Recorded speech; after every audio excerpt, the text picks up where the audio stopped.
तो बाज़ पेशेंट को जो है कच्चे खून की बोतलें लिख के दे दी जाती हैं कि जी आप जाएँ जी फ़लाँ लेबॉरेटरी से चेकअप कराएँ, फ़लाँ जगह से जो है कच्चे खून की बोतलें लगवाएँ या हमसे आप कच्चे खून की बोतलें लगवाएँ। तो ऐसी सूरत हाल में, ऐसी कैफ़ियत में आप लोगों ने बोतलें बिल्कुल नहीं लगवानी नाज़रीन।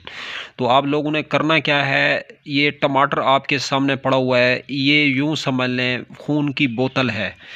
तो ये हर्बल है, कुदरती ऑर्गेनिक है, इसके कोई साइड इफ़ेक्ट नहीं है, इसके कोई मुज़िर असर नहीं है। तो नाज़रीन जिस्म अमन, सुकून, शिफा, दवा का पैगाम लाता है।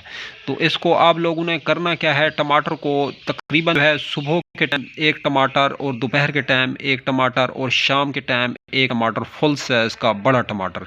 तो उसके अंदर जो है छोटा-सा टुकड़ा जो है अदरक का ऐड कर देना है आप लोगों ने, इस तरह का टुकड़ा जो है। ये देखें, ये डाल के टुकड़ा जो है इतना सा, इसको चटनी बना लें और बनाने के बाद जो है आप लोगों ने फिर करना क्या है कि जी इसको आप लोगों ने खा लेना है रोटी के साथ। तो नाज़रीन देखें फिर आप होंगे और खून की कमी नहीं होगी।